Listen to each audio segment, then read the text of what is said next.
Thank you for all joining us in person and all of those who are with us online. Just give us 5 more minutes as chair of the session is on his way, and we are starting in 5 minutes. Thank you.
Assalamu alaikum and good afternoon.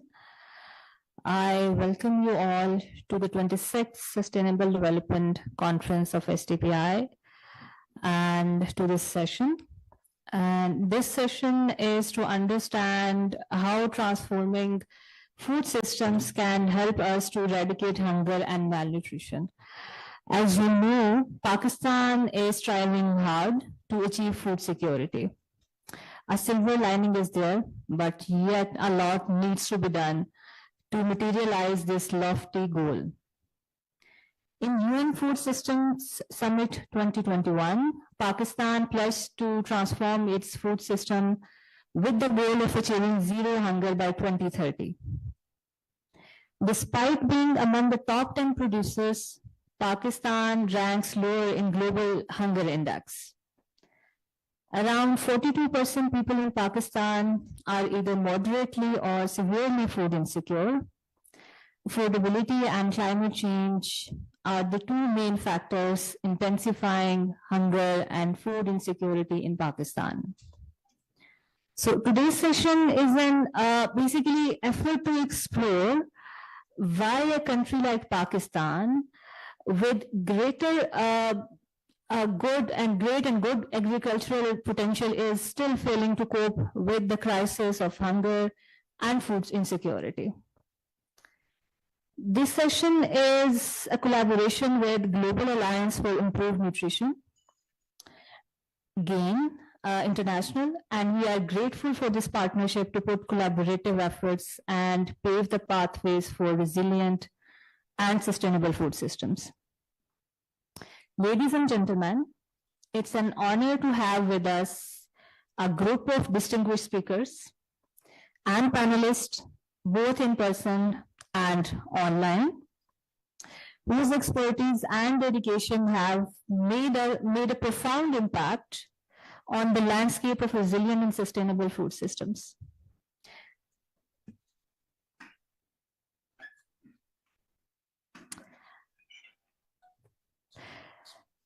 Thank you, sir. And with this, we welcome Professor Dr. Tariq Mukhtar.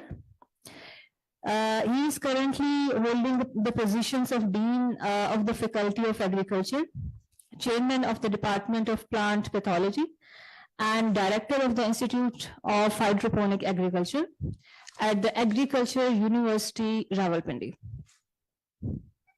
He served the Plant Protection Department for 15 years, and also he is the president of Pakistan Society of Nematologists, the Pakistan Society of Plant Protection, and many others. He has won the Research Productivity and Pablon's Peer Review Awards many times. We have special thanks to Dr. Lawrence Sadat for joining us online.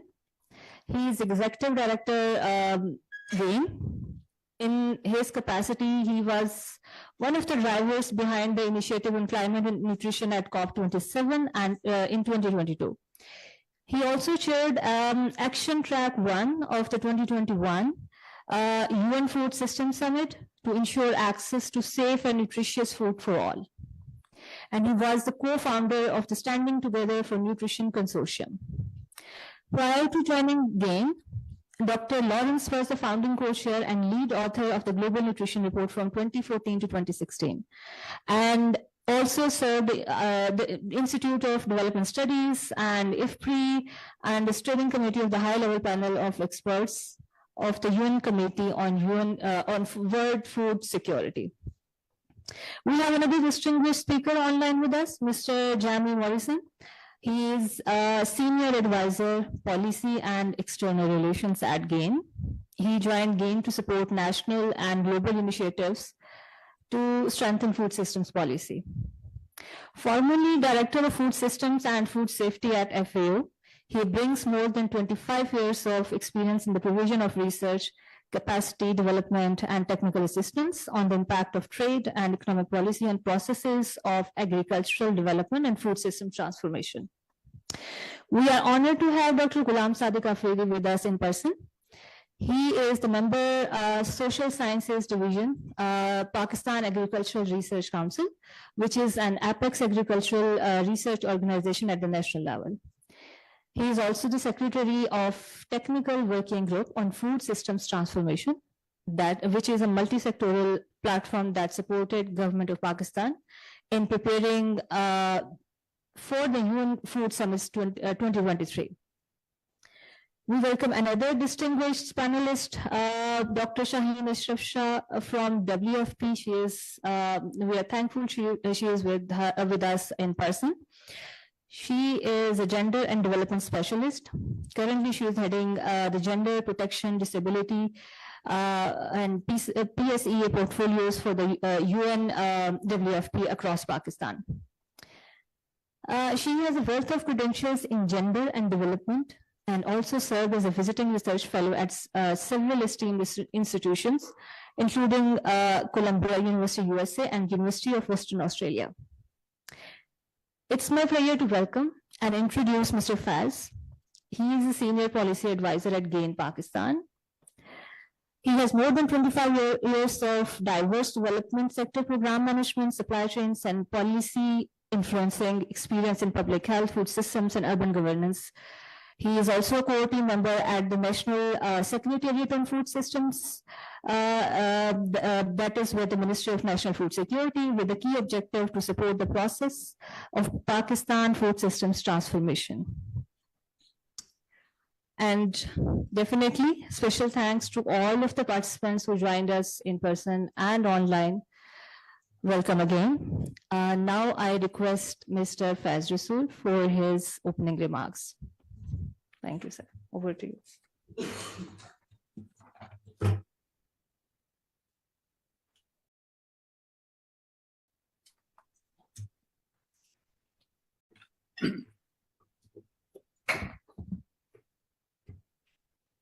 Thank you so much, Rabia.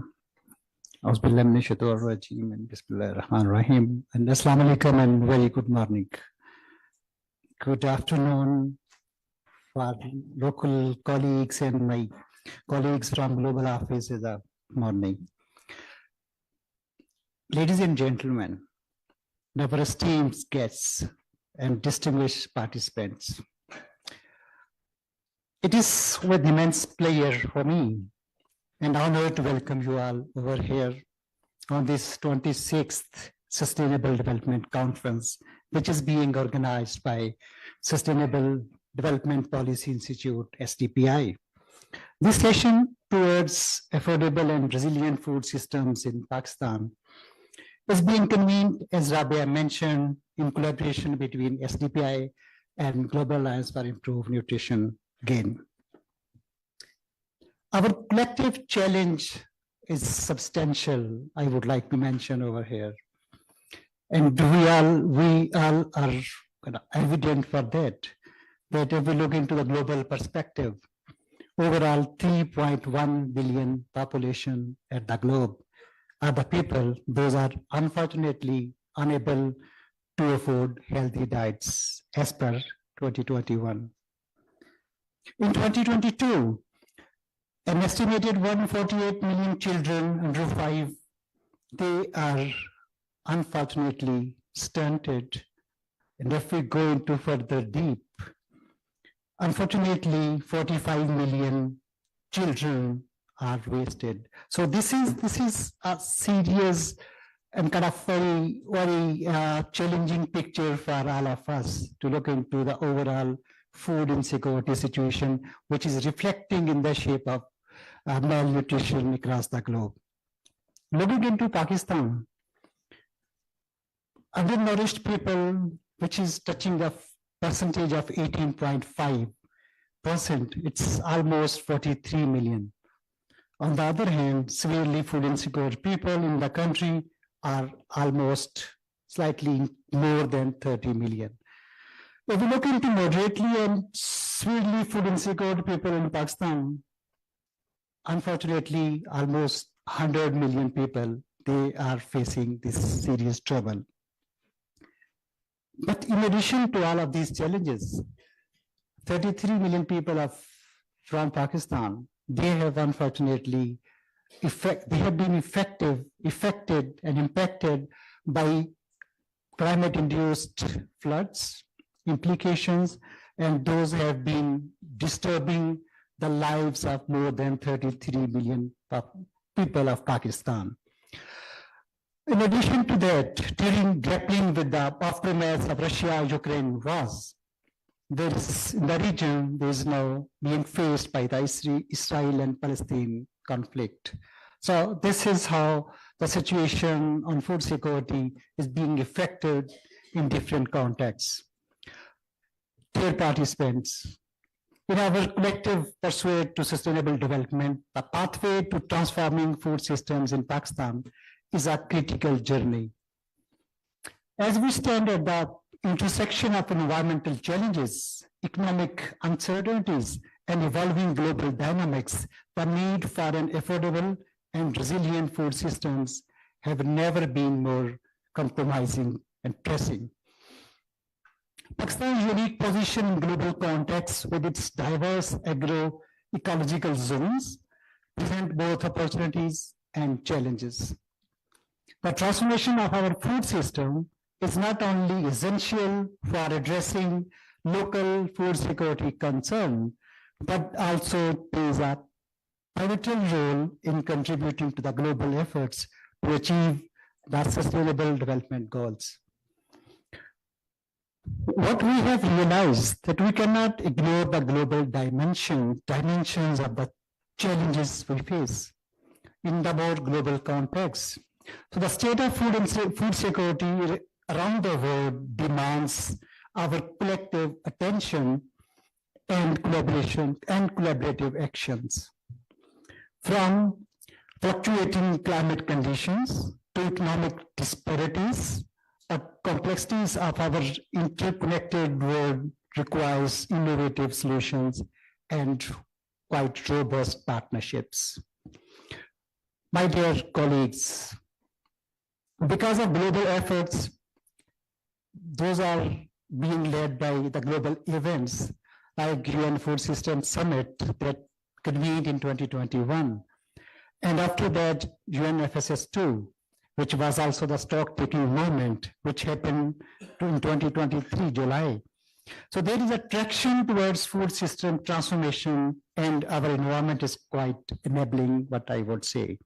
The government of Pakistan has already shown very high-level interest toward global coalitions. These coalitions are the result of global work which has been done as a result of all this UN Food System Summit and the stock-taking movement. If we look into more details, Zero Hunger Coalition is one area.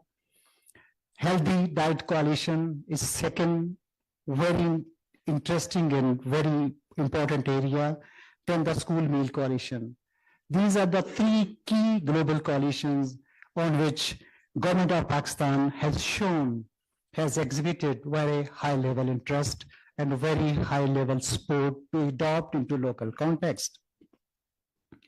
But having shown all the interest by high level government entities towards these three global coalitions, now the time is to translate all the thoughts and theories into actions, and this needs huge collaborative efforts.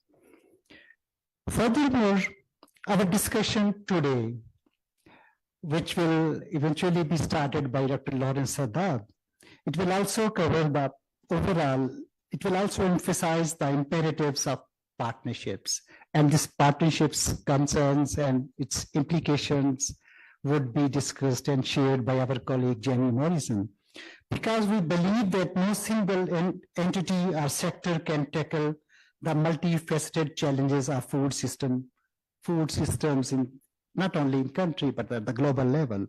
Collaborations both within our borders and on the international stage are essential for forging the resilient and sustainable solutions for the food system transformation. As we embark on this session, let us keep in mind the urgency of our mission to create food systems that are not only economically viable, but also socially equitable and environmentally sustainable. The deliberations today, I would like to highlight and reiterate, these would cover and contribute towards the broader discourse on sustainable development and lay the foundation for the actionable strategies. I would like to extend my gratitude to the Sustainable Development Policy Institute for convening this crucial conversation at this very important time where we are facing quite diverse kind of challenges. Those are emerging from different sides. These are from environmental issues and challenges, climatic conditions, and also on the security concerns. At the end, I would like to say together, let's chart a course towards the future where no one goes hungry, and our food systems are a source of strength for our communities and our planet. Thank you so much.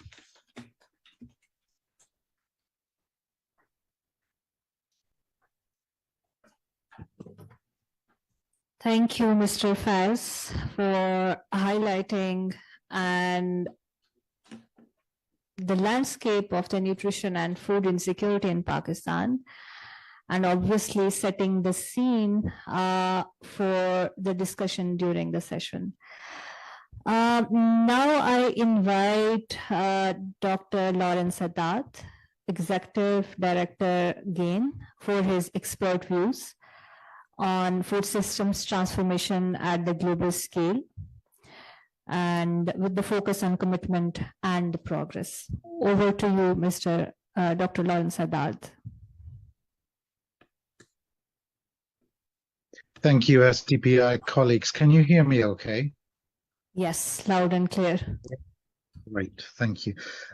Listen, esteemed colleagues, I'm so honored to be with you today. Normally I give presentations on how to make food systems more nutritious.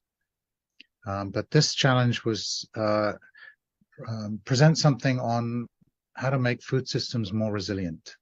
And so in the course of putting these slides together, I actually learned a few things. So I have to give you my thanks for giving me the learning opportunity to do this. I'm going to organize the talk into three sections. One is how exposed to shocks is the Pakistan food system? Number two, how resilient is it to those shocks? What do we know about that? And number three, what are the kinds of things that other countries have done to make their food systems more resilient that maybe Pakistan can draw on as it moves forward? So those are the three sections. How exposed to shocks, how resilient is it to shocks, and what can be done to make it more resilient? So first on exposure to shocks, And I'm really drawing on a big global report on fragility and resilience to food security. And you can see from this slide that Asia is highly exposed to disasters. These are frequencies of disasters, numbers of disasters by continent in 2022. And we can see that Asia is one of the largest land masses, and accordingly, it is exposed to the largest number of disasters by continent. And this is natural disasters and man-made disasters combined. If I go to the next one, in terms of the number of people exposed, the previous slide was the number of disasters, but this one says how many people were affected by disasters or shocks. Again, we can see the two circles. The lighter circle is 2020 to 21, and the darker circle is 2022. And again, you can see a huge percentage of the total population affected by shocks is in Asia. 64 million people were affected by shocks in Asia in 2022.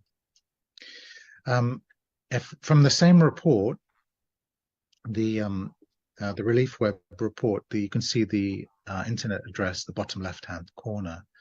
Pakistan, and not surprisingly, in 2022, Pakistan was the most affected country by disasters, primarily the floods, which affected 33 million people. I don't need to tell you that. You know that very, very well. This is a piece of analysis from the International Food Policy Research Institute, and it was done after the Ukraine invasion, so in sort of I guess mid to late 2021. And it's an analysis of all different countries. How exposed are they to the kinds of export restrictions that we saw as a result of the Ukraine conflict, export restrictions on fertilizer and on grains. And I've circled Pakistan in red, and Pakistan was considered high risk, not extremely high, but high risk. And the main risk was food consumption is exposed to export restrictions or conflict. So export restrictions are a big issue. That big if other countries restrict their exports, Pakistan is vulnerable. So there's a lot of exposure to shocks and some vulnerability. Let me now take it down to people and food systems. And we often say that malnutrition really is the first crisis of any crisis, is the first casualty of any crisis, because any crisis, whether it's floods or droughts or the kind of conflicts we're seeing in Ukraine or Gaza right now, they disrupt food supply, they disrupt healthcare, they disrupt clean water, they disrupt sanitation, they disrupt the time that parents have to take care of their young kids. And this is highly damaging to the child, the very young child. This graph here shows you what happens to children's development as the months go by and the years go by. So it starts out at -3. If you look at that, that means 3 months before birth. And you can see that the three developmental pathways, the sensory pathways in the brain, the language function, and the higher cognitive function, these three things all really pick up massively just before birth or at birth. And in the first year of birth, they are at their peak, really peak development. These three graphs are at the highest point. And anything that disrupts this first year in terms of brain development and brain growth is highly damaging to sensory pathways, language, and higher cognitive function. And what's really critical, colleagues, is that if these deficits and disruptions are not repaired in the first 2 years of life, they are long-lasting and enduring, and they last throughout life, and they mean that kids learn less in school, and earn less in the labor force. So it's very important that any crisis, we make sure that we protect this age group the most. That's the first, if you like, the first human face of resilience that we have to build into our food systems. Looking at resilience indicators, this is an excerpt from an initiative that GAIN and FAO and a number of other organizations have led, called the Countdown Report, and it's tracking different countries' food system development using 50 different indicators. One set of indicators, 10 indicators, and I've only illustrated 6 in this slide, but 10 of these indicators are related to how resilient is the food system. So here are 6 indicators from that Countdown report. And what's interesting, you know, if a country is at the top of if a region is at the top of the list, it means they're doing the worst. If they're at the bottom of the list, it means they're doing the best. And I think what's interesting to see here is that often across these 6 different indicators of resilience, often Asia is at the best, is at the bottom of the list, which means it's doing the best, but it's also at the top of the list, which means it's doing the worst. So if you look at species diversity, which is the indicator at the top in the middle, you'll see Central Asia is coming out the worst compared to a global average, but South and Southeast Asia is doing really well in terms of species diversity. Species diversity is a really good example of a resilience indicator, because we know the greater the diversity of what is grown, what is available, what is consumed, we know that's good for resilience. So there's no easy pattern, is what I'm trying to say here. South Asia sometimes does really well on these indicators. Look at the top 2 and the middle and the right and the bottom left. But sometimes it does not so well. The social capital index, the food supply variability index. So there is some natural diversity in South Asian food systems that we must build on. Still with the global food system dashboard. The Global Food System Dashboard is a dashboard that is available at the global level, and I'm so delighted that it's also available at the Pakistan subnational level, and I will talk about that a bit later on. But this is the global level, and you can see every country, every row is a country here in Asia, and every column is a set of indicators that describe that food system. And the colors in the box, and you can see the Pakistan row is highlighted here. And the colors in the box, green means that there's really no challenge to this. This indicator is performing pretty well for Pakistan. Red means that there is a real challenge function, and yellow means that it's somewhere in between. So if you look at the red boxes in this row I've highlighted, you can see for Pakistan, food system challenges include crop species richness is quite low, supply of fruits, vegetables, and pulses are low, affordability of healthy diets, infant and young child diet diversity is low. These are some of the things that my colleague Fez highlighted. So you can see diversity comes up as low in a couple of these dimensions. Again, looking a bit more detail at some of the measures of food system resilience, number of plant genetic resources for food and agriculture secured in the medium or long-term conservation facilities. That's a good indicator of resilience. India is doing very well on this indicator. Pakistan is in the middle with Bangladesh, much better than Indonesia, but not as good as India. And then dietary sourcing flexibility index. This is the diversity of pathways through which food reaches consumers. Pakistan is doing really well on this indicator. So Pakistan's food system is exposed to lots of shocks, but it has some components of resilience to build on, but also some clear weaknesses. And these weaknesses, combined with the shocks, give you, disturbing figures like this. This is the number of people, the percentage of people unable to afford a healthy diet. And you can see the areas I've highlighted, in Pakistan, the percentage of people unable to afford a healthy diet has steadily increased, which means that the number of people, which is further on the right in the bottom row, has also increased from 175 million in 2017 to 191.6 million in 2021. And this is ultimately what we really care about. We want more people to be able to afford a healthy diet. And again, Pakistan is doing less well than Bangladesh, for example. And this is as a result of the massive shocks that Pakistan has experienced in the last few years. Similarly, Pakistani women, I noted that one of the colleagues in the audience, at least one, is a gender specialist, and gender is such a critical dimension to food systems. Women tend to have less access to resources and assets in farming and in food systems, less access to information, and less degrees of freedom when it comes to making decisions about food systems. And a lot of this manifests in the way that they have low diet diversity.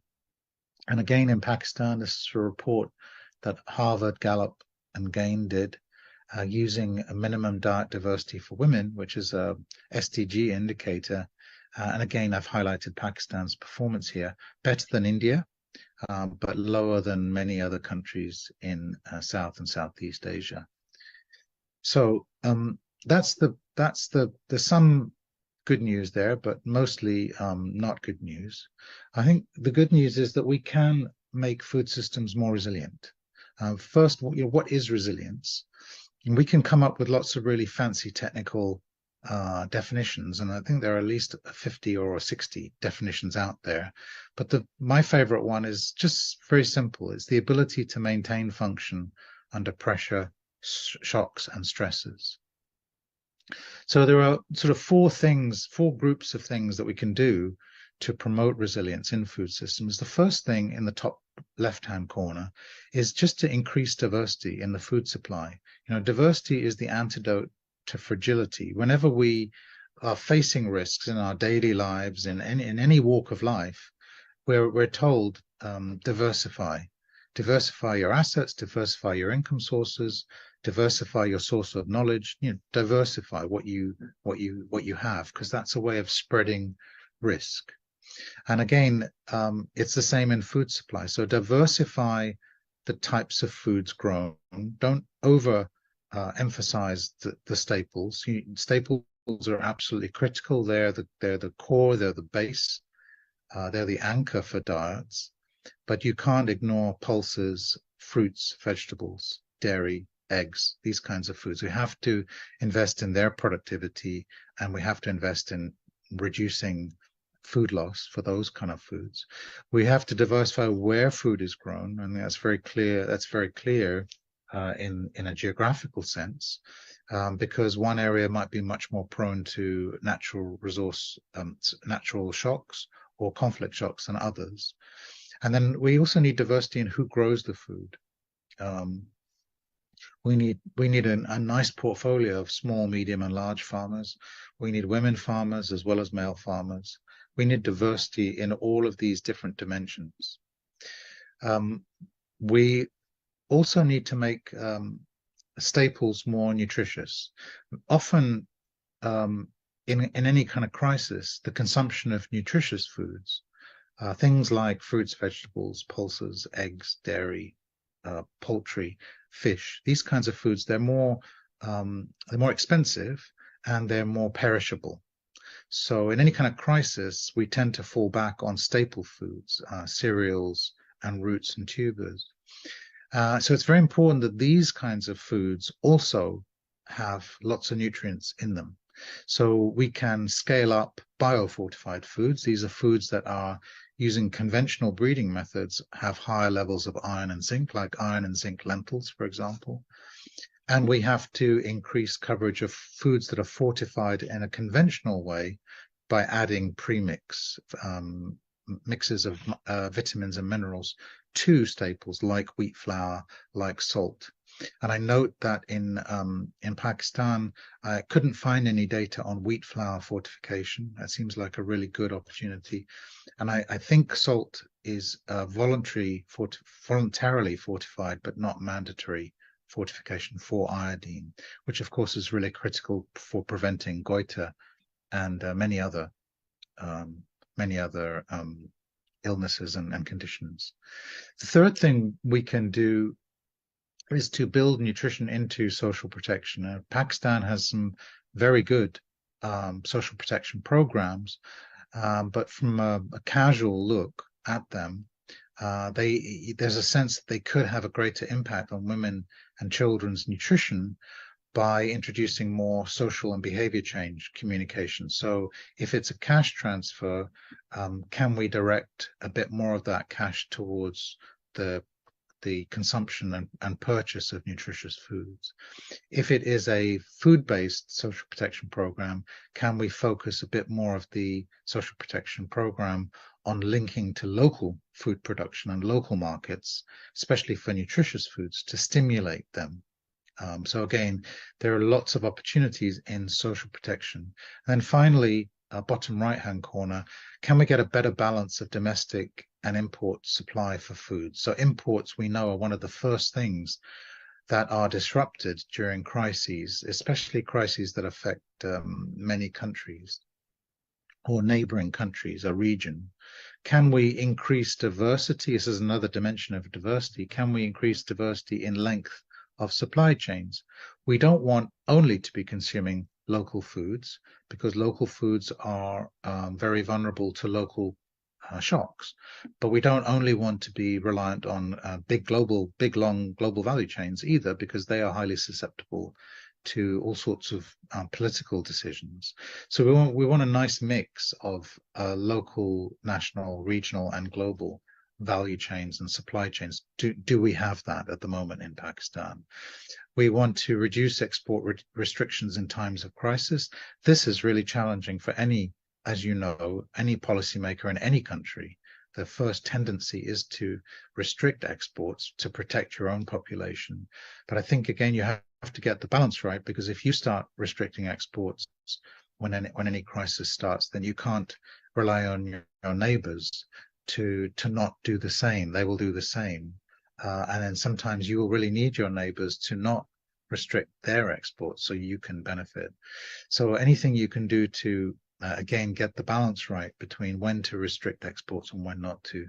And then there are lots of things you can do locally to avoid a dependence on global value chains at any one point in time. So, for example, GAIN is working in a number of countries.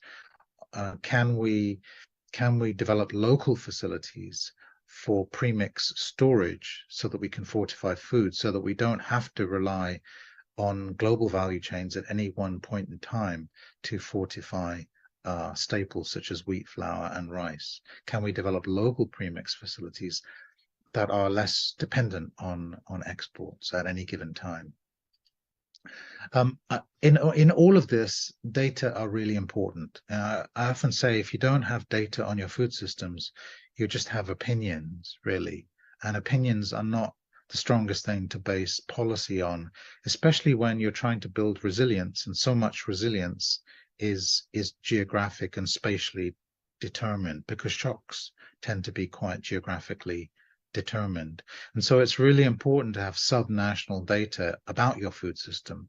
And so that's why I'm so delighted that GAIN and other partners, FAO and Columbia School of Climate, have been able to collaborate with the Ministry of National Food Security and Research in Pakistan to develop and inaugurate the Pakistan Subnational Food System Dashboard. And here's a picture of Mohammed Mahmood from the Ministry of National Food Security and Research launching the report in September of this year.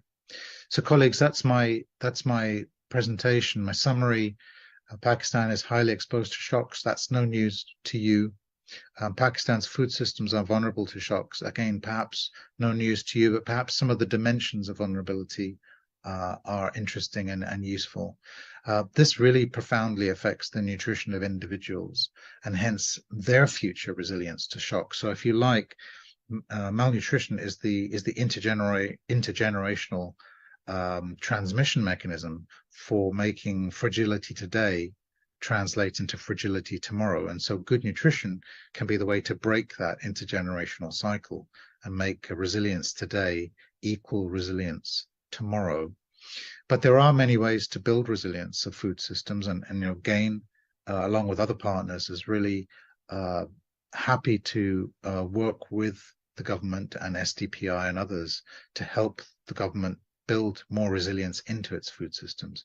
And in all of this, food system data is vital, especially at the subnational fine-grained level, because without data, we're really just flying blind. Thank you, colleagues. I hope you heard that.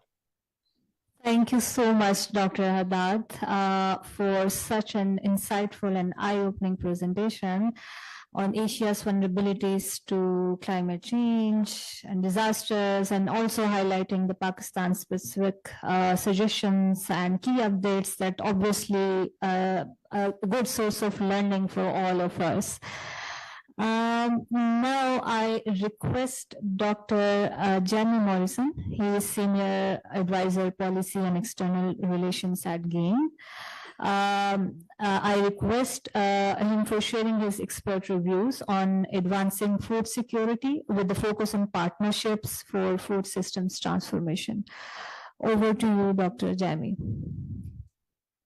Thank you very much, Rabia, and good afternoon to all colleagues and distinguished delegates. I'm going to focus my presentation on the importance of strengthening partnerships to drive food system transformation. And indeed, one of the motivations for the Food Systems Summit in 2021 was the recognition that although there are many well-intentioned interventions of both governments and also development partners to improve the functioning of food systems, these tended to be very weakly coordinated, and often they were working against each other. So the Food Systems Summit was designed in one way to foster greater alignment of action across multiple stakeholders. So following the Food Systems Summit, a range of organizations have come together and taken up roles to support government in the implementation of their pathways.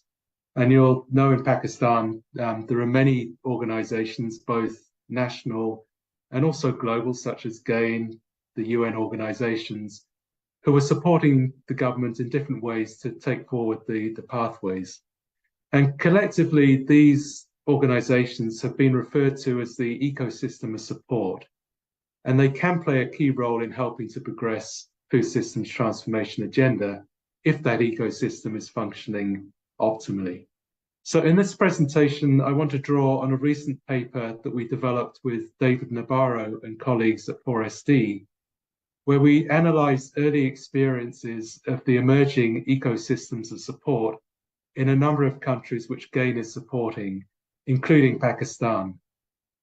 And we used the analysis to identify opportunities and challenges which are facing this ecosystem of support, and to propose some principles for optimising support through improved partnership. And I want to touch briefly on each of these, the challenges, but also the principles which can be implemented to support greater partnership. So first, we identified a number of areas where more coherent support is needed. And these areas were pretty common across the countries that we analysed. Firstly, in terms of setting the vision for food system transformation, we found that there's still a very limited understanding of the concept of food system transformation and how to operationalise it in most of the countries that we're working in. So we need much more attention to building capacity in this area, not just within national government, but also at subnational levels and also within development partners themselves. If we don't have a common vision, it's going to be very difficult to pull together a collaborative set of partnerships to support countries in driving food system transformation. We also found that most countries were prioritizing the embedding of their food system pathways in national planning process. But to a lesser extent, was attention being paid to improving the coherence of policy across sectors.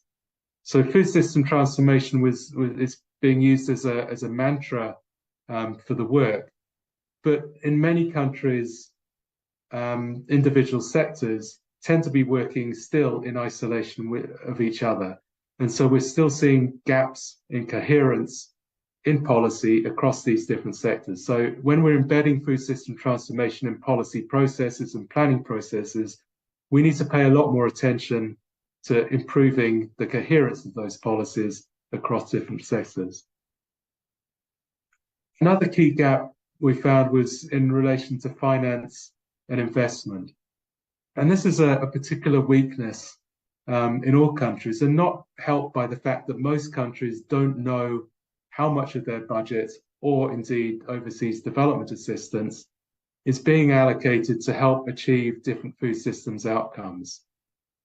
This gap's starting to be filled by the application of tools such as the 3FS, which is a food systems budgeting tool developed by IFAD and the World Bank, and which again is supporting the application of in a number of countries.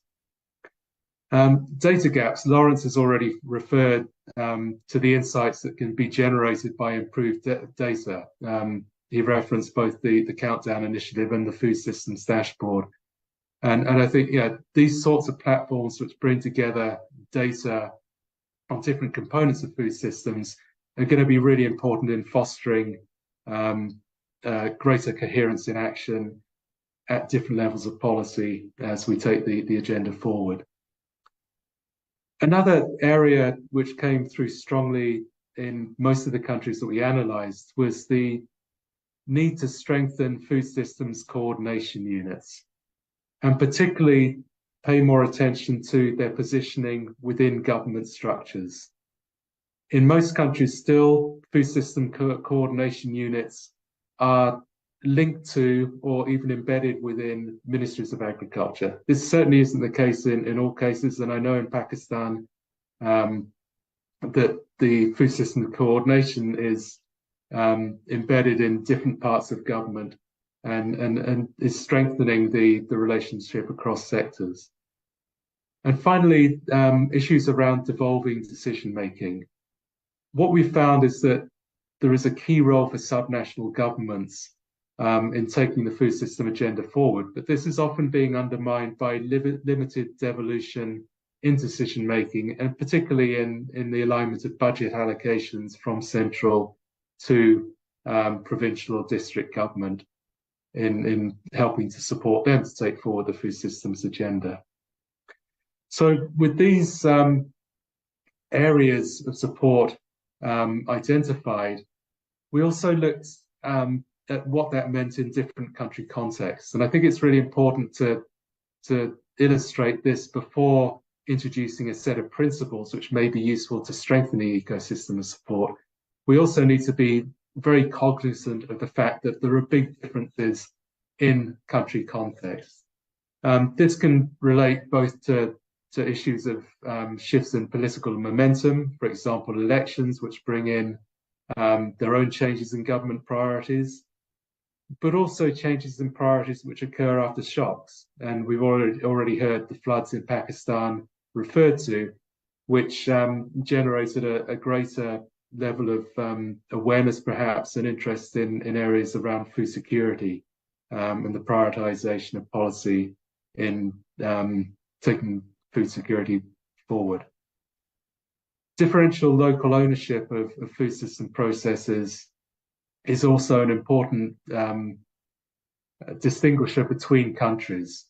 Different countries operate at different levels of governance in terms of taking forward the food system agenda.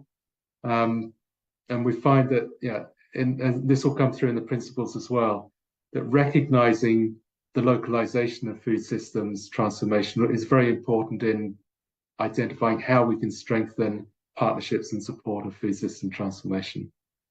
I've already mentioned horizontal coordination across different sectors, vertical coordination between different levels of governance, not just within countries, but also how that connects to global frameworks which are developed around climate, for example, around nutrition, around trade, how do they translate down to the national level, and how does that affect the ability of countries to implement policies in support of food system transformation?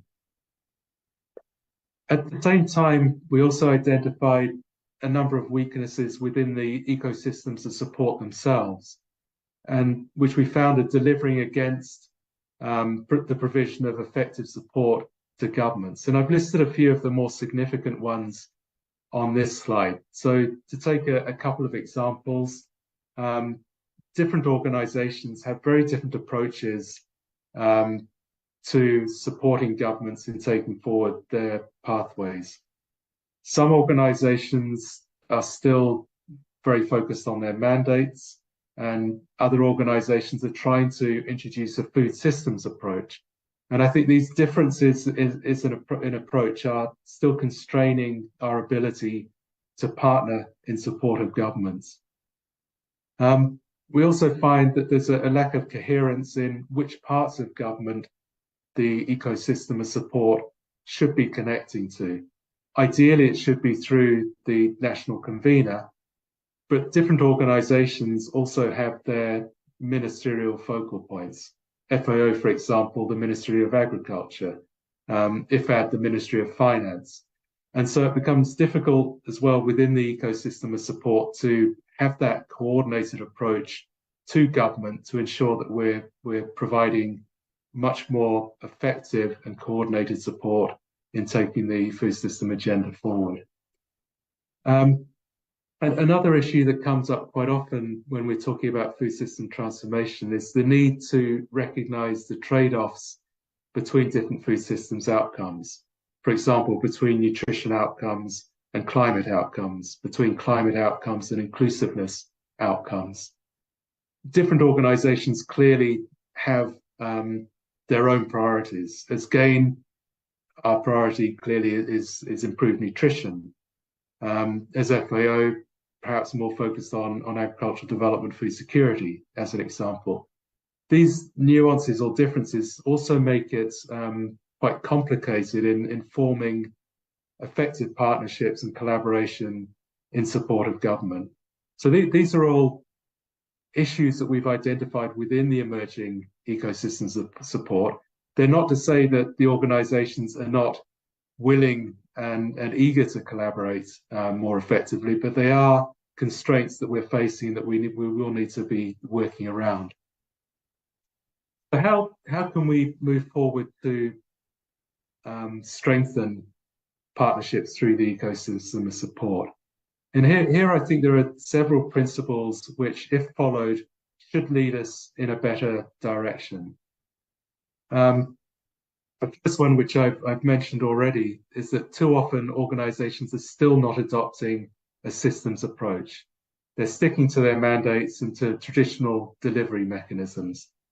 Sometimes they're constrained in the delivery mechanisms that they can take by their own financing of the organizations, the priorities of donors, for example. Other times it's more an internal decision-making and a fostering of a food systems understanding and culture within that organization, which would allow for greater recognition of the importance of taking into account the perhaps unintended implications or effects of their interventions on different food systems outcomes.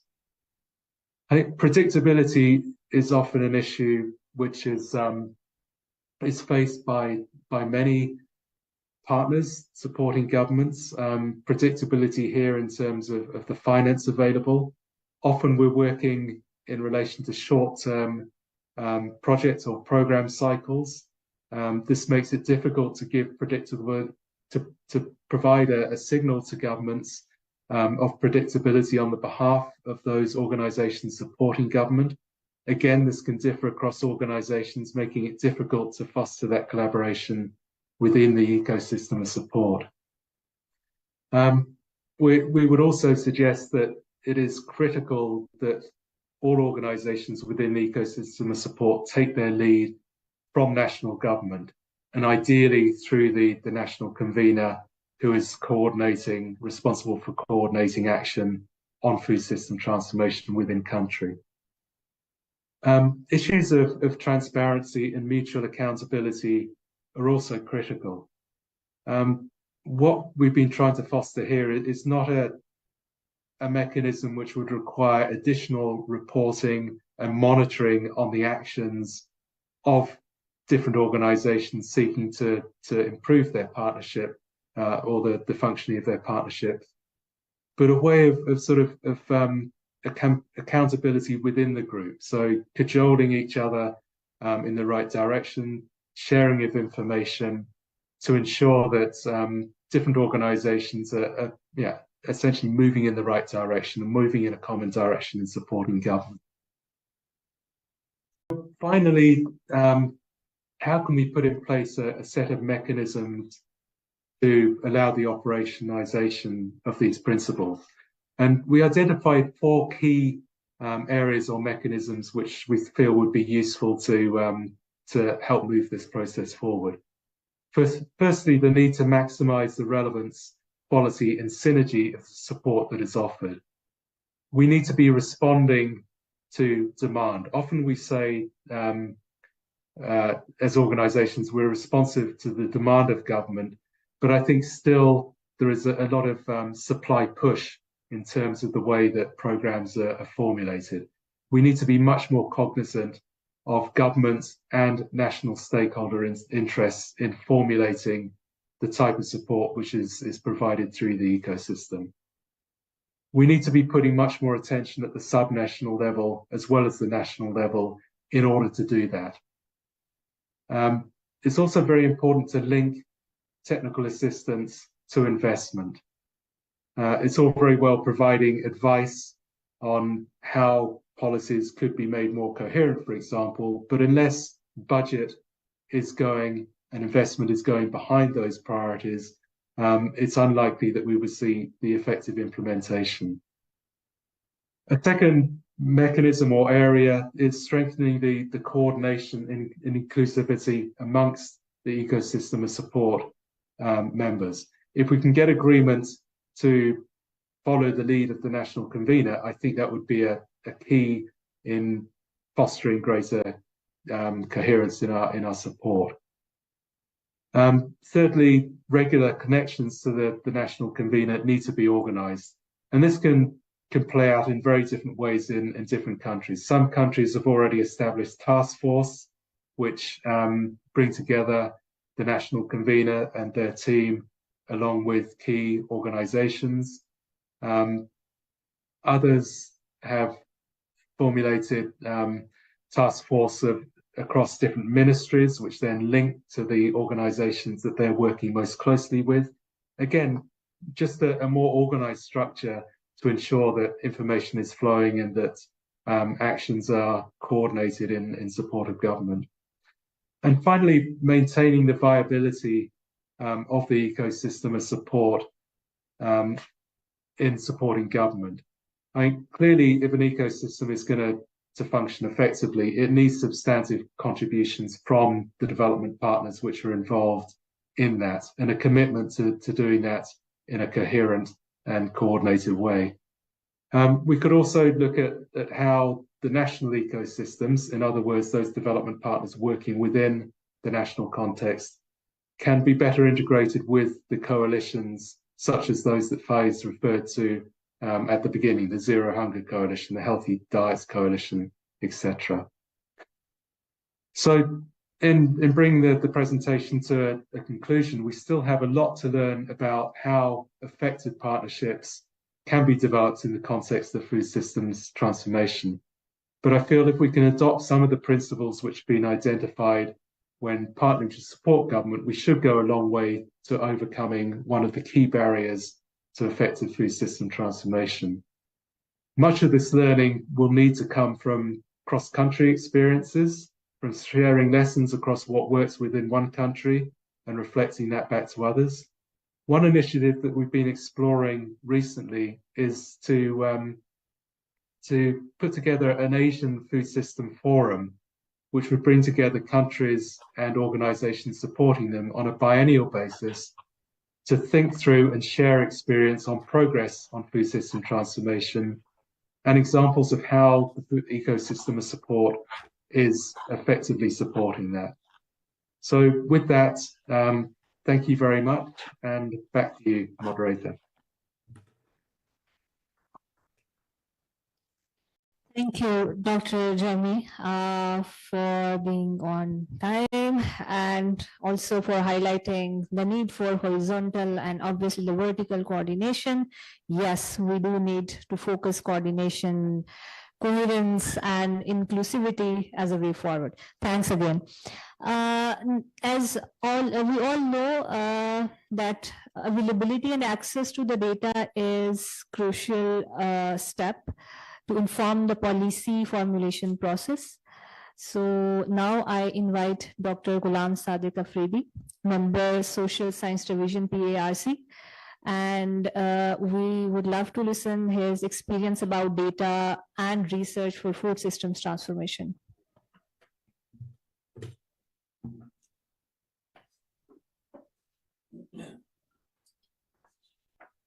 Thank you. Bismillahirrahmanirrahim. Assalamu alaikum and a very good afternoon.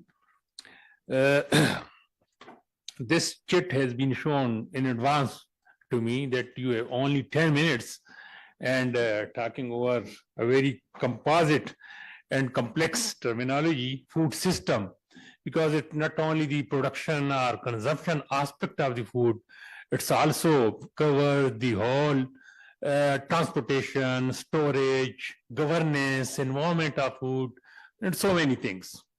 Anyhow, I will try to cover it within 10 minutes. As Professor Jimmy and Lauren Sadat has explained very well, and so many things have been cleared, it means that we are heading towards affordable and resilient food system, though that our food system is weak, but not as too much weak, because we have witnessed and we have seen in previous shocks like COVID-19 and the last year flood, historic and devastated flood, our food system performed well. No substantial issues or crises happened even during COVID-19 and during the last year flood. But still, we can say that it is not affordable.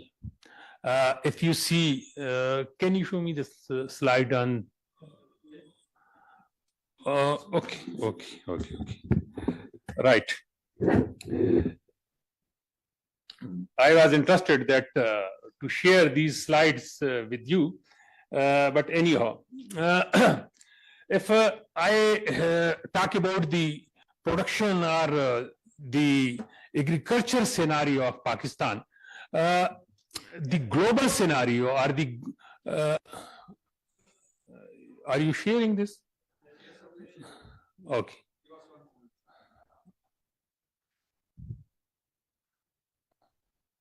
Okay, it's visible to me.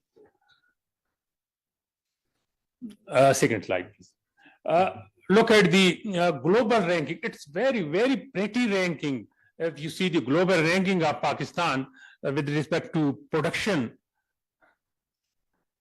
Okay.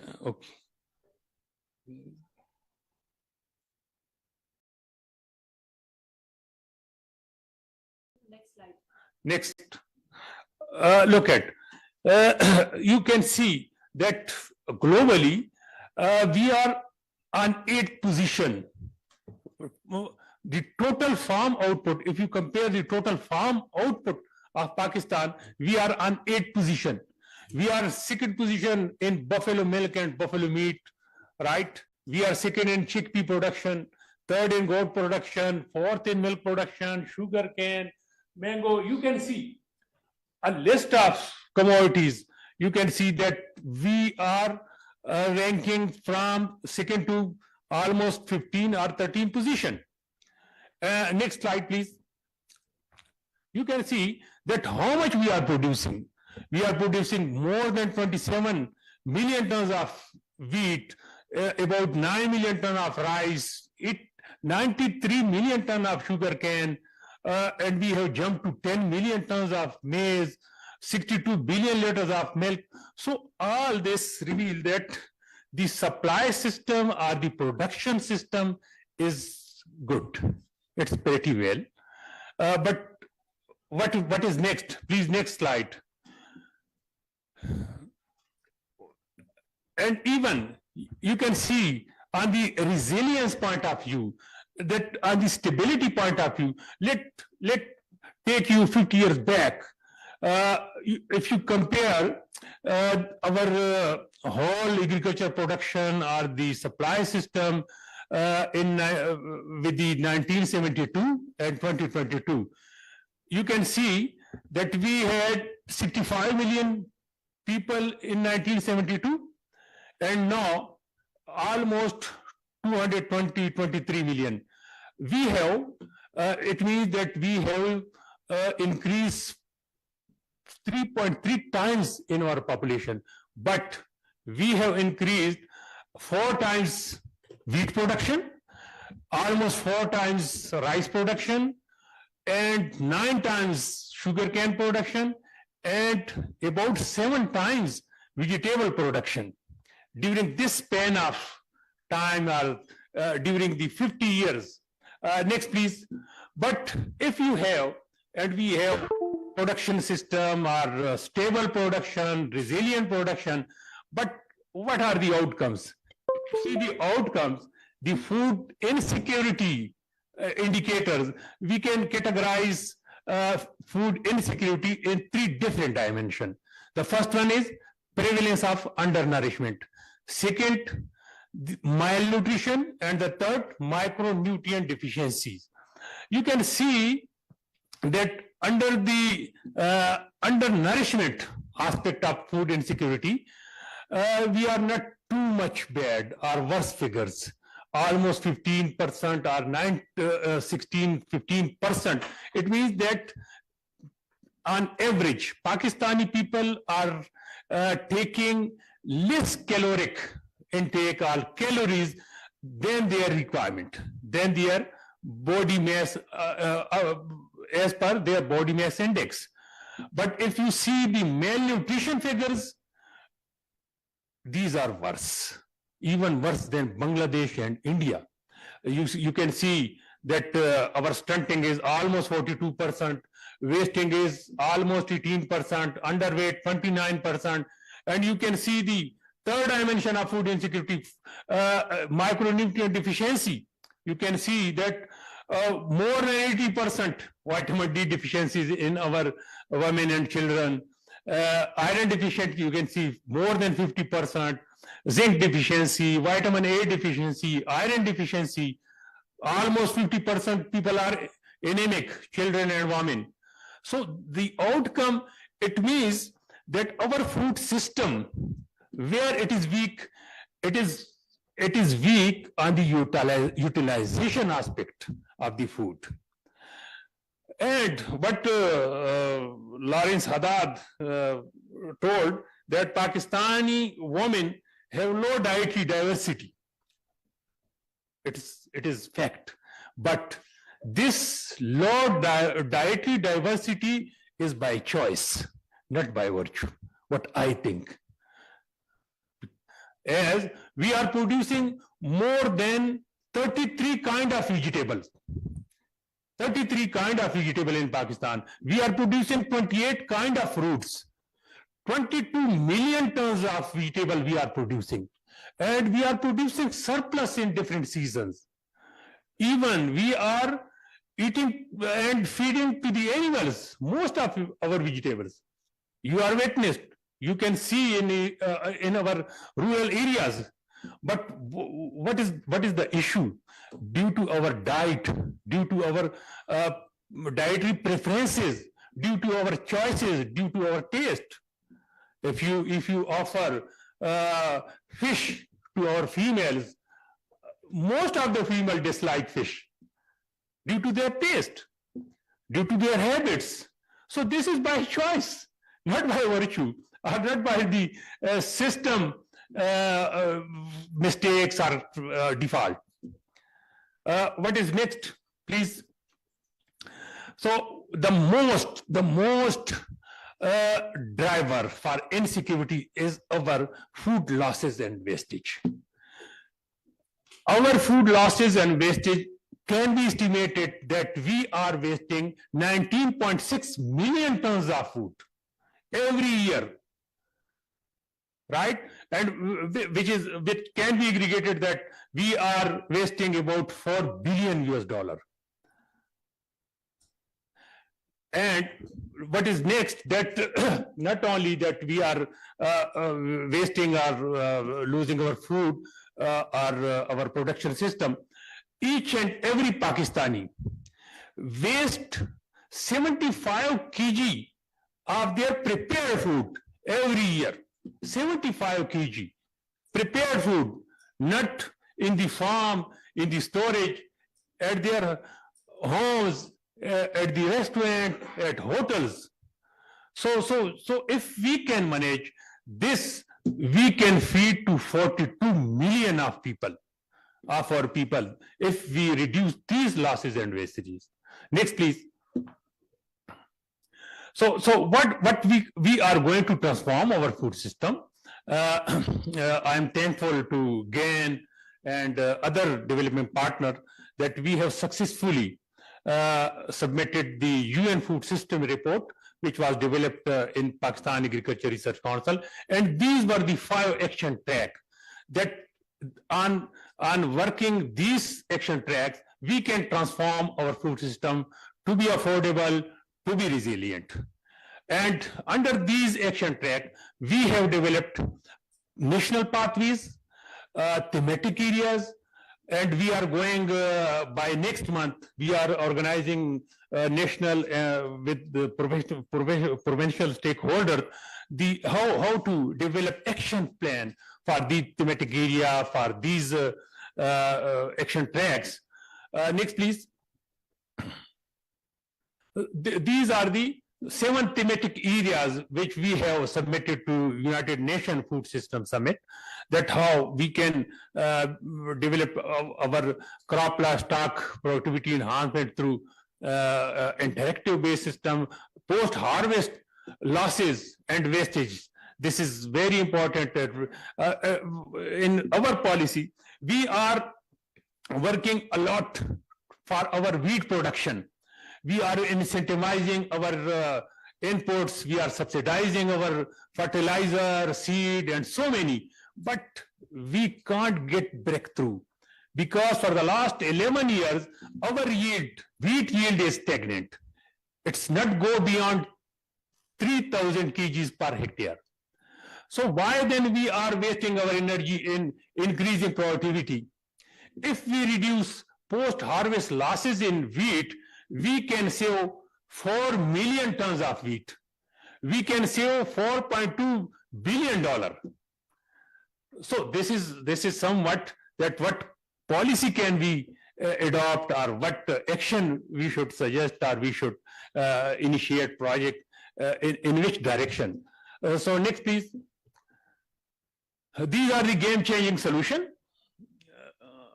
Okay, so we have yes. These are the game-changing solution that how we can transform our food system to be resilient and to be affordable. We have developed so many combination of balance and diets for which class, for which age, and even on the basis of availability of food, seasonality, region, and so many other. Next, please. So this is the success story, and I am highly thankful to GAN. The national dashboard has been launched, and it can be, you can see, if you just click www food system dashboard, right, you can open this but it is only on national database. It is national data, but you can compare all the countries. 203 countries have developed this dashboard. Pakistan is ahead of so many countries that we have provided data to this national global dashboard. But we are now working that how to transform this global dashboard into sub-national dashboard. We are going to develop data on 226 indicators related to food system, and by grace of Allah, within a month or two, we will share the link of sub-national dashboard.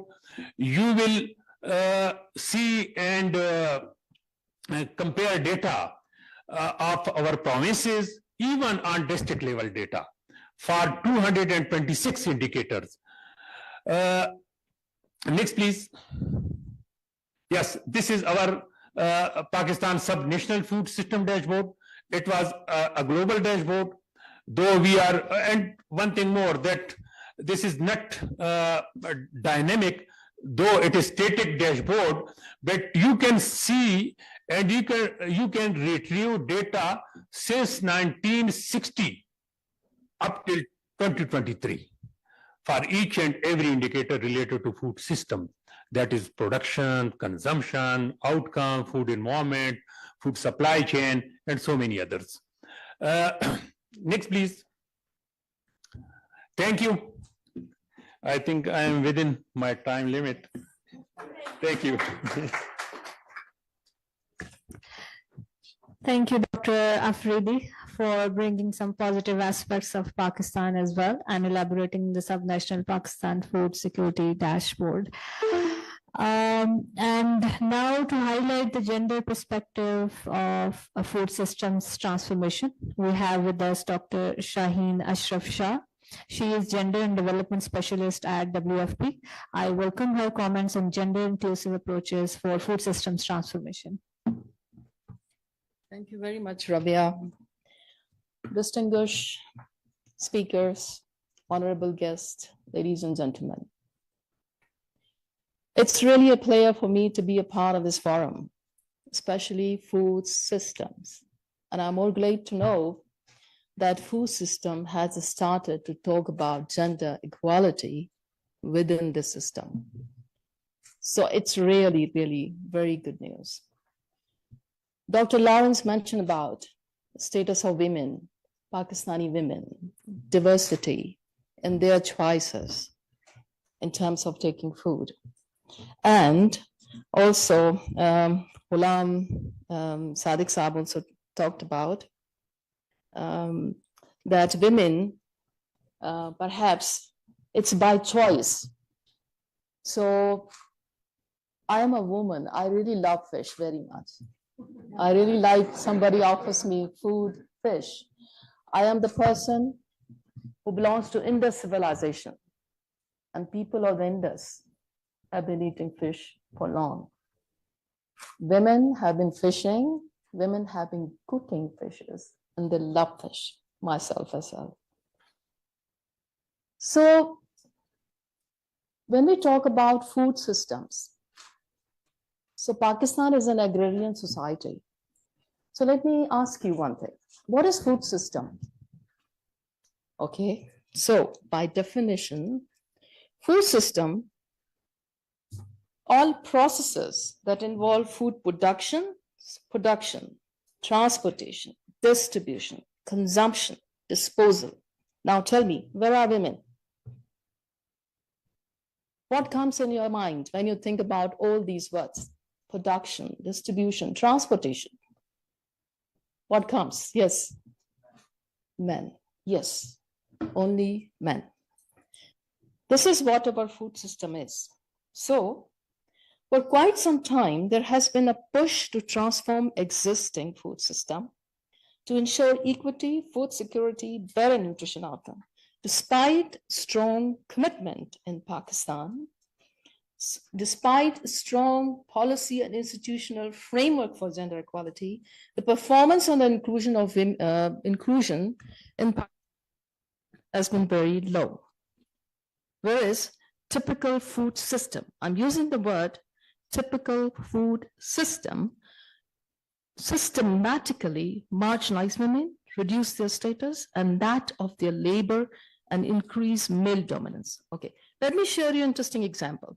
I was working for one of the project here in Pakistan, and we were working with the primary students, primary grade 3 and 2 level students.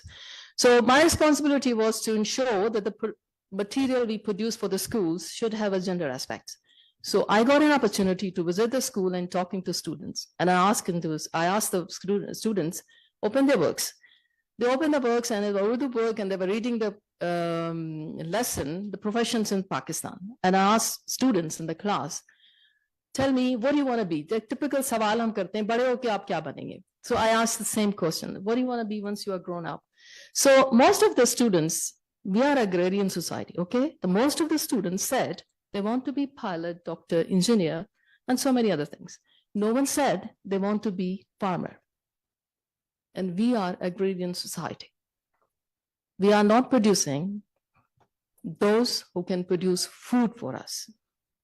It's a big question for all of us. So the substantive contribution of women, particularly rural women, I would say, towards food production, agriculture, livestock, fisheries, and meeting family and food nutrition needs are rarely systematically evaluated or recognized in official statistics. The masculine and patriarchal nature, low representation of women, discriminatory social and cultural norms, and poor implementation of gender equality policies often describe our food systems. So all these factors affect women, children, girls, persons with disabilities, transgender, to raise their voice, manage risk, and achieve food security and nutrition for themselves, their families, and others. So what should be done? How we can improve the situation? The number one, it was interesting to know that the food system has no actually database. And I was thinking we should have a gender disaggregated data in the food system. So that's really something new I'm learning here. So I think if we are really developing data on the food system, then it should be disaggregated by age, sex, gender, and so many other dynamics and indicators. Because the evidence suggests that if we look at our country's dynamic, the 70% of active rural labor force, female labor force, is engaged in agriculture. That's fact. And also livestock management. In addition, women play significant role in the contribution towards, as a laborers alongside men and rely on natural environment for substance. However, women farmers in agriculture, there is an evidence, I'm talking with evidence, it's not in a speculation, but that the women farmers involved in agriculture are mainly poor, malnourished, landless, low-wage laborers with limited formal education and mobility. This is how your woman farmer can be seen. So, the other aspect is that the women in Pakistan have a legal right to inherent property, but less than 1% women, 1 or 2% actually, on agricultural land non-unanimously. So it is crucial to have disaggregated data. The other important aspect is also the implementation of the policy commitments. Pakistan has a constitution which ensures, the Article 25 ensures the fundamental rights of all citizens. And we have a national gender policy framework. We have a provincial policies. We have a lot of policies of harassment, family laws, right to marriage, divorce, child custody, and several other policies. But the implementation of these policies is very poor. A strong implementation of the policy commitments which government of Pakistan has made is responsibility for all of us. Now, let's come to the critical mass. Women occupy a very low number of employment within these water system institutions. Okay, look at the water. Look at the agriculture. Look at the irrigation. Look at the WAPDA. Look at the other food systems, I mean, transportation, others. Where are the women? They don't exist. They don't have leadership positions. So the presence or the absence of women from these corridors itself is a big issue. So bringing more women in these institutions, the presence is the first and paramount, the first indicator for the substantive change we want to bring in food systems. Okay. The other, I mean, our colleagues also and the speakers also talked about coordination, partnership, integration. Can we think about partnership for empowerment of women in the food systems? This partnership is not just for funding, to get funds, no, but actually bringing positive change in the lives of those who are really, I mean, at the lot of loss of these benefits which are offered under the food system. So coordinated and integrated approach to effectively reduce gender inequality and addressing gender discrimination, social cultural norms that constrain gender equality are strongly needed.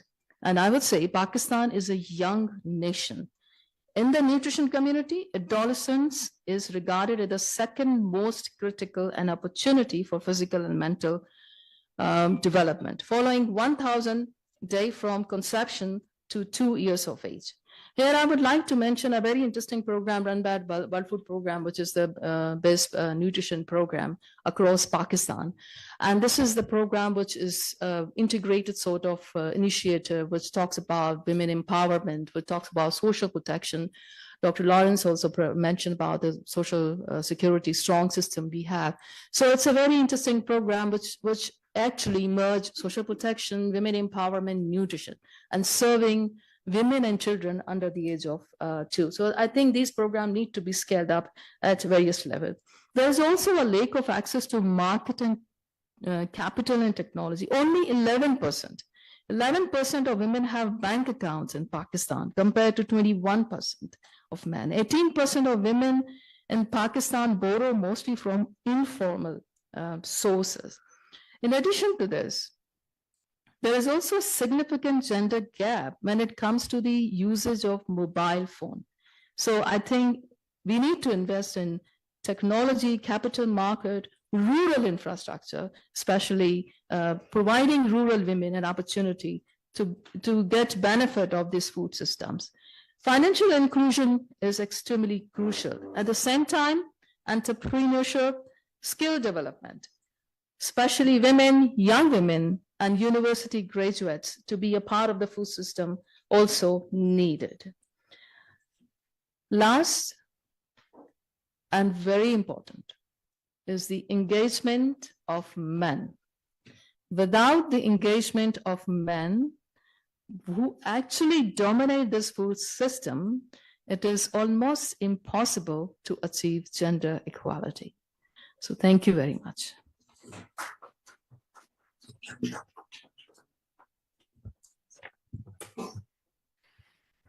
Thank you, Dr. Shaheen, for explaining the inequalities and marginalized aspects of the Pakistani food system, and definitely elaborating the initiatives like BNP that needs to be considered for scaling it up.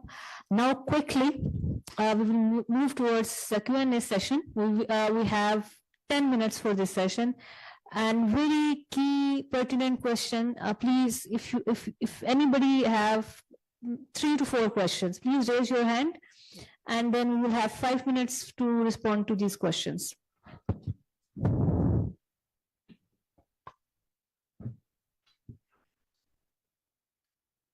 So please raise your hand if anybody has any question.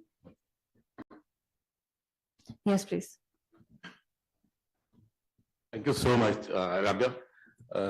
My question is basically to Dr. Sadiq. You talked about the choices of women when it comes to food. And these are basically, you said that this is not by virtue, but it's the choices that women doesn't want to have certain foods. But what about the accessibility, the economic aspect? When the food inflation is 30% plus in the country, and most of the people are unable to meet their needs at any level. Even within the cities, some of the middle class families are facing some challenges. So how you would address this issue? This is the first part. The second part is basically to Dr. Lawrence. He talked about the dietary diversity. He talked about the poor dietary practices in Pakistan and the less affordability as well. But if we look into this document, and I have had the privilege to read the ICANN report, so my question to Dr. Lawrence to you is basically how you see the food security policies and how much these policies actually address the issue of nutrition, in particular in these policies. Thank you. Yes. Thank you. I was not talking about specifically about the women, for food choices or dietary preferences. It was overall, because you can see within your home, within your house, that how many young people are vegetable loving, right? How many people are eating pulses? So these are some of the aspect regarding the choices, dietary preferences, habits, attitude. I am just talking about these aspects, not specifically that women have different choices or different, but it is fact that most of the our youngers, our female class, they have different choices. Even regionally, right? In Punjab, most of the people dislike lamb meat as compared to KP and Balochistan, right? It is fact. So what I'm saying that we are producing a diverse type of fruits, vegetables, cereals. We are surplus in meat production. We are producing about 5 million tons of meat, 2 million ton chicken, 2 million ton, right? 0.8 million ton beef, 0.5 million ton mutton, and 0.3 million ton fish. So we are producing 5 million tons of meat, but where is our share in caloric intake for meat? 1.8%, right? Our food basket, what is our food basket? Only 3 items constitute about 80% of our caloric requirement. Rice and wheat, 51%. Sugar, 13%. Oil and ghee, 17%. So 2,350 kilocalories per capita per day requirement. It is 80% come from these 3 items. So this is our food basket. Fruit and vegetable, only 4%. All fruit and vegetable share is 4% in our calories. Meat, 1.8%. You can see pulses, 0.8%.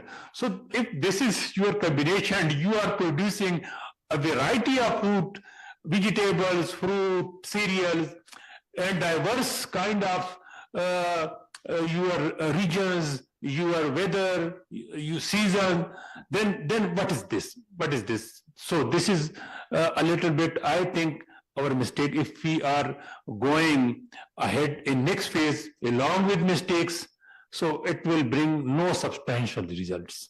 I think we should cover and we should resolve first our mistakes, our faults, then we should move ahead. Thank you.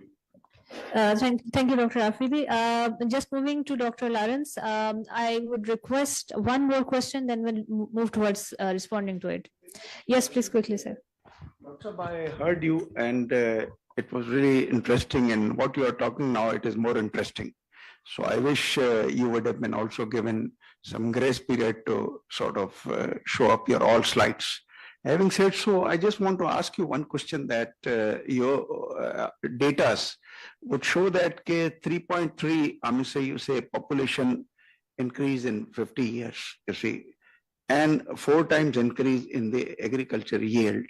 So it puts me to a highest comfort level that why there is so much hue and cry, which is ongoing, food security, Pakistan importing and all that thing.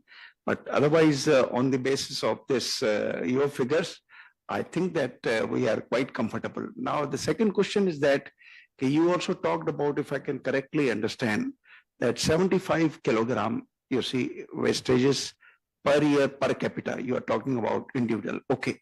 So what is the research methodology on the basis of which you have computed these figures? Because I think if you have rightly or prudently you have exercised this, it would be of a greater interest for even SDPI to sort of form another research on the basis of this research, you see, because there are so many allied things in this respect, you see, conservation, savings and all that.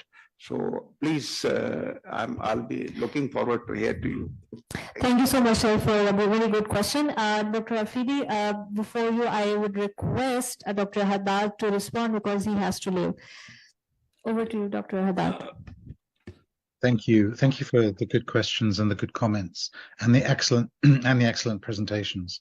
I thought our WFP colleague put it really well. She said, food systems mean that we have to look at all the decisions that are taken about food, what to produce, how it's stored, how it's transported, how it's retailed, how it's marketed, how it's advertised, how it's consumed, how it's prepared, or how it's disposed of. All of those decisions are opportunities for us to build in nutrition and resilience and equity.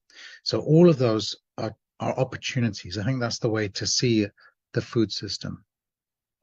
I think the discussions about production and consumption and what's in between are really important. We know that what someone consumes is affected by, is it available in the field and in the market? Is it affordable? Can people actually, it may be in the market or in the field, but if someone can't afford it, they're not going to consume it. Or it may be affordable and available, but it's just inconvenient. It takes too long to prepare, takes too much time. Or it may be that it just doesn't taste very good.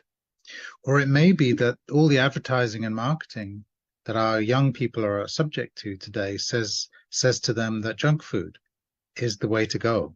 Foods that are high in salt, sugar, and fat, they're delicious, they're tasty, they're convenient, they're packaged attractively. That's what you should be consuming. So I agree. It's all of these different things are important. The production, the economic access, the convenience, the culture, which can be really, culture can be shifted very quickly. And then it's shifting very quickly in many countries, including Pakistan, towards foods that are high in sugar, high in salt, and high in fat. All of these factors are important, and only by taking a food system perspective can you really begin to influence them in total. Diversifying production on its own will not diversify income and will not diversify consumption. But looking at all those steps in between is what really counts, and that's why it's so encouraging that Pakistan has a food system transformation plan. Without a plan, you'll never be able to get all the different moving parts lined up. Back to you, Okay, thank you, Dr. Haddad. I just quickly request Dr. Afridi to please respond. ठीक है, अगर जल्दी जवाब देना है मैं फिर उर्दू में देता हूँ. यस सर, फिगर जो है, चूंकि मैं डेली इन चीजों से वास्ता पड़ता है, मुझे फिंगर टिप से याद है. आप खुद भी देखें, पॉपुलेशन हमारी 1972 में देखें 65 मिलियन है, आज भी कंपेयर कर लें, वहां हमारा एग्रीकल्चर स्टैटिस्टिक पड़ा है, तो आप अगर देखें वहां हमारी जो वीट की प्रोडक्शन है वो 3.7 मिलियन टन है, सॉरी 7.3 मिलियन टन है, तो अब 27 पे चली गई है. इस तरह मेज की प्रोडक्शन है, शुगर कैन, ये सारी हमारी जो है पॉपुलेशन 2 के 3.3 टाइम्स इंक्रीज हुई है, लेकिन हमारी जो एग्रीकल्चर सीरियल प्रोडक्शन है वो 4 टाइम्स से भी ज्यादा है. मगर आप बिल्कुल फुल 1947 से भी हमारे पास कंपैरिजन है, वहां तो हमने 10 टाइम्स 11-12 टाइम्स इंक्रीज दी हुई है। बिल्कुल ये फैक्ट और फिगर्स हैं। तो ये जो वेस्टेज और उसकी बिल्कुल एक वैलिड मेथोडोलॉजी है, FAO की डेवलप है। हमने ये बड़ा मुश्किल काम है, वेस्टेज जो है वो रिटेल से लेके आपके कंजम्पशन तक वेस्टेज कहते हैं, जो जबकि प्रोडक्शन से लेके रिटेल तक लॉसेस कहते हैं। मैं सिर्फ वेस्टेज की बात कर रहा हूं कि 75 kg पर कैपिटा पर और हम बहुत बेहतर हैं, बहुत बेहतर है। चाइना में 110 kg पर कैपिटा है, ऑस्ट्रेलिया में 160 kg है। वहां ज्यादा है वेस्टेजेस, वो ज्यादा वेस्ट करते हैं। उसकी वजह यह है कि हम चूंकि ये जब असिस्ट करते हैं तो पॉपुलेशन पे डिवाइड करते हैं। दूसरी है कि इनकम लेवल पे भी डिपेंड करता है। वो बहुत ज्यादा रेस्टोरेंट और मतलब टेकन अवे फ्रॉम होम वहां जाते हैं तो वहां ज्यादा वेस्टेजेस हैं, और उनकी पॉपुलेशन कम है, हमारी पॉपुलेशन ज्यादा है। जब हम डिनोमिनेटर बढ़ा देते हैं तो वहां पर कैपिटा कम आ जाता है। लेकिन उसमें यह है कि वैलिड मेथोडोलॉजी है, उसको वेट किया जाता है, उसको असिस्ट किया जाता है। इवन जब आप छीलते हैं या पीलिंग करते हैं वेजिटेबल की, उसको भी वेट किया जाता है। ये हमने 3 सिटीज में किए हैं, गुजरांवाला, राजनपुर जो गरीब सिटीज हैं, डिस्ट्रिक्ट्स हैं, एवरेज गुजरांवाला और थोड़ा सा एलीट इस्लामाबाद। ये 3 शहरों का रूरल अर्बन दोनों की एवरेज है 75 kg, लेकिन हम काफी बेहतर हैं बहुत सारे डेवलप कंट्रीज से। Thank you. Thank you. I guess now it's time to conclude the session. I request Honorable Professor Dr. Tariq Mukhtar. He is Dean Faculty of Agriculture, Arid Agriculture University, Rawalpindi, for his concluding remarks. Over to you, sir. Bismillah ar-Rahman ar-Rahim. Assalamu alaikum and very good afternoon. First of all, I am extremely thankful to the organizers for providing me the opportunity to share this valuable and informative session. Dear participants, as we come to the conclusion of this thought-provoking session on towards affordable and resilient food systems in Pakistan, I am inspired by the depth of knowledge shared and the passionate discussions that were unfolded. In this session, we had different presentations. The first presentation by Lawrence Haddell. He was talking about food systems, transformations at the global scale, commitments and progress. It was very nice and thought-provoking talk. And second, we had the talk by Jenny Morrison. He was talking about advancing food security, partnerships for food systems, transformations. It was also very informative talk, and Morrison also discussed different issues related to food security. And the third was by Dr. Ghulam Sadiq Afridi. He talked about data and research for food systems transformations. He also described the food system in a broader sense. He also identified weaknesses in our food systems, especially wastages and losses. So I think by minimizing losses and wastages in food, we can move towards ensuring food security. Dr. Afridi also threw light on rankings, Pakistan rankings, in the production of different commodities, I think, which is very encouraging. And lastly, we had a talk by Madam Shaheen Ashraf Shah. The topic was very important, gender inclusive approaches for food system transformations. She threw light on the role of women in food systems. She also very likely said that our women are highly specialized in cooking food in different cuisines. Yes.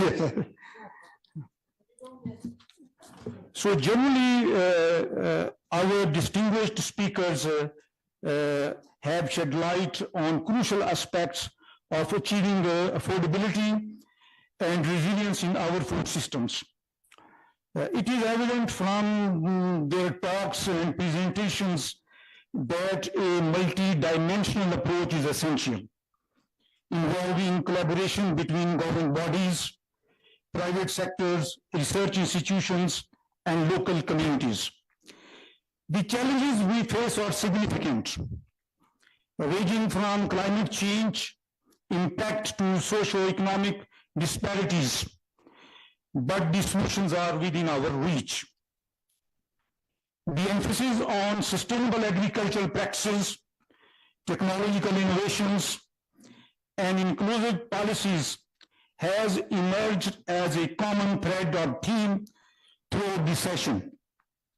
It is clear that by providing technology, promoting research and education, and fostering community engagement, we can build a food system that is not only economically viable, but also robust when threatened by different kinds of uncertainties.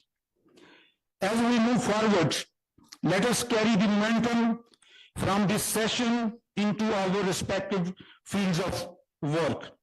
Let's continue to collaborate, innovate, and advocate for the changes needed to ensure food security and resilience in Pakistan.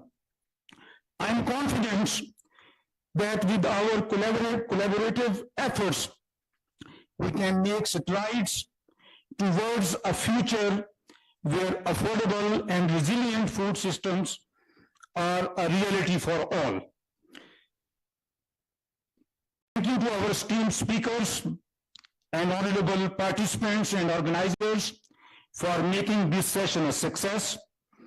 Let's take these discussions beyond this room and work towards a sustainable and prosperous future for Pakistan's food systems.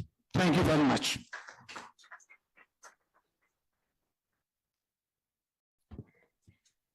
Thank you so much, Dr. Mukhtar, for concluding the session on a very positive note. Now it's time to end this discussion. Thank you so much, all of the distinguished speakers and panelists who joined us in person and who were with us online throughout the discussion, for your active and engaging participation. And we hope to continue this discussion further and collaboration definitely. Thanks again. Thank you.